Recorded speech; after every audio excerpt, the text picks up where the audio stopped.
Hello friends, कैसे हो आप। आपका मेरी वीडियो में स्वागत है और मैं आशा करती हूँ कि आप सब भी ठीक होंगे।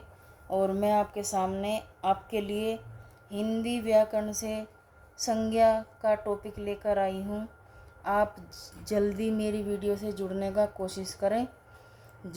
कोशिश करें और अपने दोस्तों को ज़्यादा शेयर भी करें, कमेंट और हमें कमेंट करें, सब्सक्राइब करें और फॉलो करें। चलिए इसी के साथ आज का टॉपिक की ओर बढ़ते हैं और समझाते हैं संज्ञा क्या होती है। चलिए संज्ञा की परिभाषा का ज्ञान हम करते हैं। संज्ञा की परिभाषा कि संज्ञा किसी व्यक्ति, वस्तु, स्थान, भाव आदि के नाम को संज्ञा कहते हैं। जैसे मनुष्य, मूर्खता, राम, सेना आदि सब संज्ञा के नाम से जाने जाते हैं। अब आता हमारा संज्ञा के कार्य। संज्ञा के कार्य के 5 रूप बताए गए हैं, जो कुछ इस प्रकार से हैं।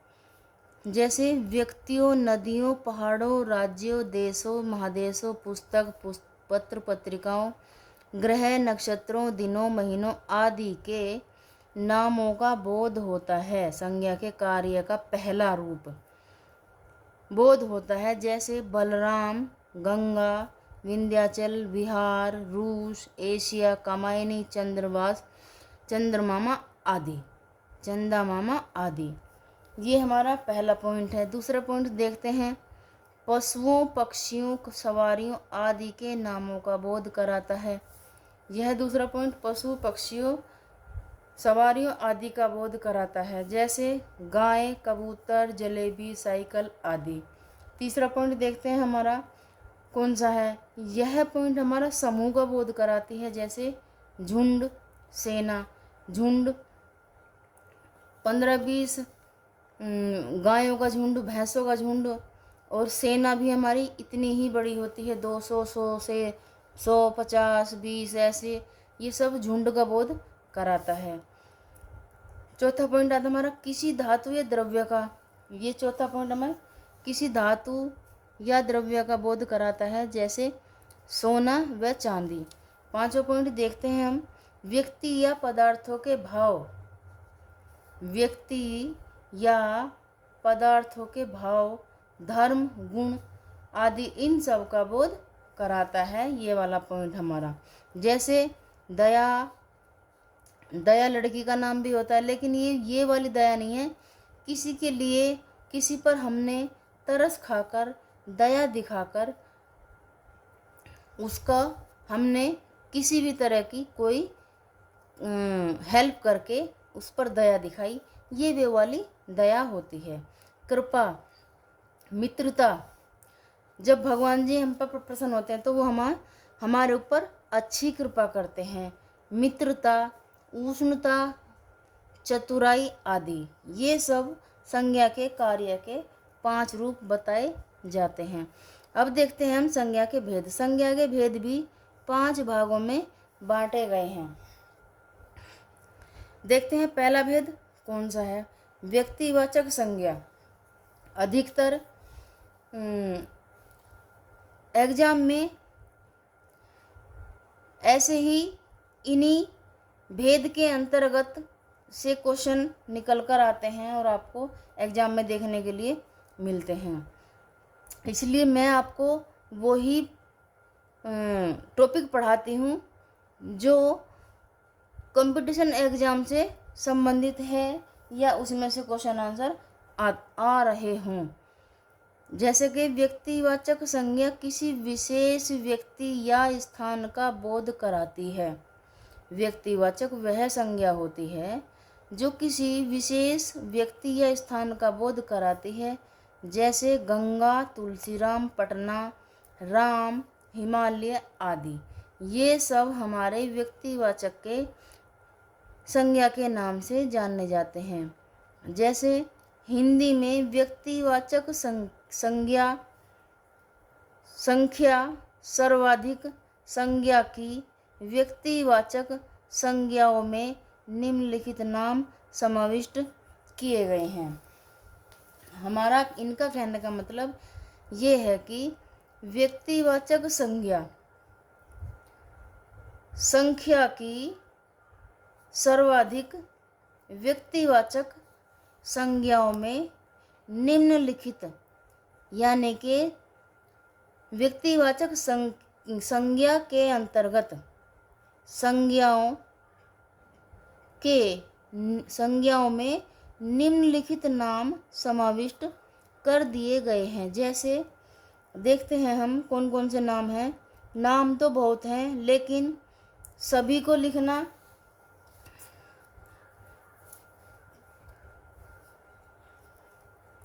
सभी को तो नहीं लिखा है, लेकिन कुछ जो इम्पोर्टेंट उनको ही लिखा है। अब देखते हैं हम व्यक्तियों के अपने नाम जैसे तुलसी, महेश, राम। तो ये विशेष नाम हैं। ये महेश, राम भगवान जी के रूप में हो जाते हैं। महेश, विष्णु महेश भगवान जी के रूप में हो जाते हैं। तुलसी, राम ये भी विशेष नाम ही है। इसने कोई अच्छा कर्म किया होगा कोई किसी तरह का, तभी इनका नाम तुलसी राम। लेकिन उसके साथ साथ देखते हैं दूसरा नंबर, नदियों के नाम। जो नदियाँ विशेष होंगी, ज़्यादा लंबी होंगी, ज़्यादा स्वच्छ होंगी, ज़्यादा ठंडे पानी से होंगी, कहीं ना कहीं कोई ना कोई इन सब की विशेषता रही होगी, इसलिए ये संज्ञा के व्यक्तिवाचक रूप में देखने के लिए मिलती हैं। जैसे गंगा, गंडक, यमुना आदि। आगे चलते हैं। जातिवाचक संज्ञा किसी वस्तु या प्राणी की सभी जातियों को बोध कराती है। जैसे गाय, नदी, पहाड़, मनुष्य आदि। गाय किसी एक गाय को नहीं कह सकते, अपितु यह संपूर्ण गो जाति के लिए प्रयुक्त होता है। गाय शब्द संपूर्ण गो जाति के लिए प्रयुक्त होता है। ऐसे ही मनुष्य शब्द किसी एक व्यक्ति के नाम को सूचित न कर पूरी मानव जाति का बोध कराती है। मनुष्य भी किसी एक व्यक्ति के नाम से नहीं जाना जाता। मनुष्य जाति किसी एक व्यक्ति के नाम से नहीं जानी जाती। यह संपूर्ण मानव जाति के नाम से जानी जाती है। देखते हैं जैसे पशुओं, पक्षियों, कीट पतंगों के नाम को भी इस तरह जाना जाता है। गाय, घोड़ा, चील, मैना आदि।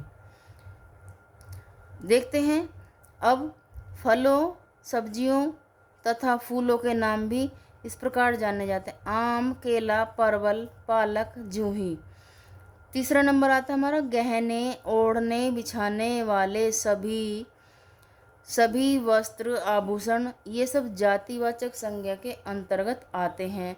जैसे कुर्ता, पजामा, कुर्ता, जूता, तकिया, तोशक, धोती और साड़ी। अब देखते हैं अन्न, मसाले, मिठाई पदार्थों के नाम। देखते हैं गेहूँ अन्न हो गया, चावल अन्न हो गया, जलेबी हमारी मिठाई हो गई, तेजपात हमारा मसाला हो गया, रसगुल्ला हमारा मिठाई हो गया आदि। ये सब। अब देखते हैं सवारियों के नाम। रेलगाड़ी, नाव, मोटरसाइकिल। ये सब जातिवाचक संज्ञा के अंतर्गत जाने जाते हैं। अब देखते हैं इसका तीसरा भेद, संज्ञा का तीसरा भेद समूहवाचक। इसमें होता क्या है, ये सब समूह के नाम से जाने जाते हैं, जिसमें जो समूह का बोध कराते हैं। जैसे गिरोह हो गया हमारा, झब्बा, झुंड, दल, सभा, सेना आदि। ये शब्द किसी एक व्यक्ति या वस्तु का बोध न कराकर अनेक या उनके पूरे समूह का बोध कराते हैं। यानी कि इनका कहने का मतलब ये है कि ये जब बहुत सारे होंगे, बहुत सारे होंगे या उनका समूह होगा, बहुत सारे का मतलब 10, 20 और समूह हमारा 100, 50, 200 का, इस प्रकार ये समूह का बोध कराते हैं। देखते हैं इसका चौथा पॉइंट हमारा द्रव्यवाचक संज्ञा। द्रव्यवाचक संज्ञा के अंतर्गत किसी धातु या द्रव्य का बोध होता है। जैसे घी, चांदी, पानी, पीतल, सोना आदि। द्रव्यवाचक संज्ञा के अंतर्गत ये संज्ञा आती हैं। जैसे घी, चांदी, पानी, पीतल, सोना आदि। द्रव्यवाचक संज्ञा की सबसे बड़ी विशेषता यह है कि कि इसके पूर्ण रूप और अंश के नाम में कोई अंतर नहीं होता। जो होता है वही आधा होता है, वही पूरा होता है। लेकिन जब जातिवाचक शब्द संज्ञा के पूर्ण रूप और अंश के नाम में पर्याप्त अंतर हो जाता है, यानी कि द्रव्य जो हमारा संज्ञा की सबसे बड़ी विशेषता यह होती है कि जब हमारा द्रव्य पूर्ण रूप और अंश रूप में कोई अंतर नहीं होता। पूर्ण यानी कि बहुत सारा, अंश यानी छोटा, कोई भी अंतर नहीं, पानी ही पानी तो पानी ही रहेगा। लेकिन जब जातिवाचक का हम बोध करते हैं तो उसमें पूर्ण रूप और अंश के नाम में बहुत सारा अंतर हो जाता है। इसके आगे चलते हैं।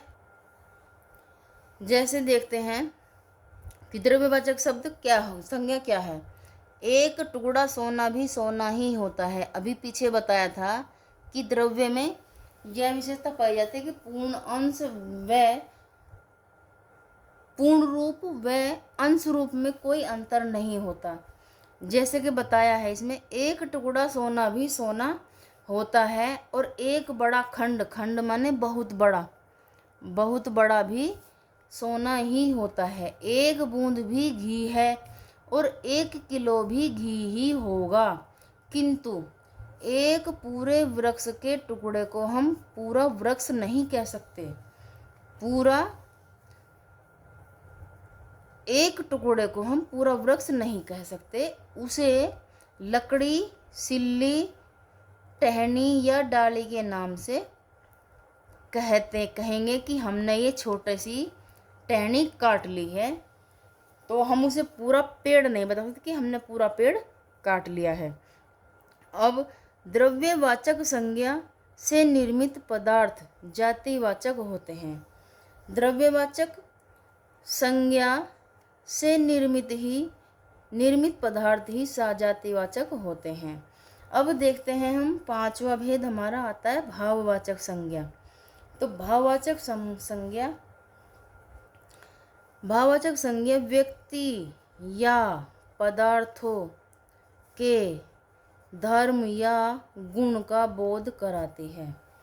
भाववाचक संज्ञा हमें किन किन चीज़ों का बोध कराती है? व्यक्ति, पदार्थों, धर्म या गुण का बोध कराती है। जैसे अच्छाई गुण हो गया, चौड़ाई गुण हो गया, मिठास गुण हो गया, लंबाई, वीरता ये गुण हो गया। तो इस प्रकार से इन सब शब्दों में भाववाचक संज्ञा का प्रयोग होता है और ये सेंटेंस को पूरा करने के लिए ये इन शब्दों का यूज करके तब सेंटेंस पूरा करते हैं और इसमें से भाववाचक रूप छांटते हैं। देखते हैं इसके भी कितने रूप बताए हैं। जैसे हमारा गुण था, गुण के अंतर्गत कौन कौन से शब्द यूज होते हैं? गुण कुशाग्रता, चतुराई और सौंदर्य आदि। गुण के अंतर्गत हमारे कुशाग्रता आ जाएगी, चतुराई आ जाएगी, सौंदर्य आ जाएगी आदि। अब देखते हैं भाव कौन कौन से जागृत होते हैं हमारे अंदर।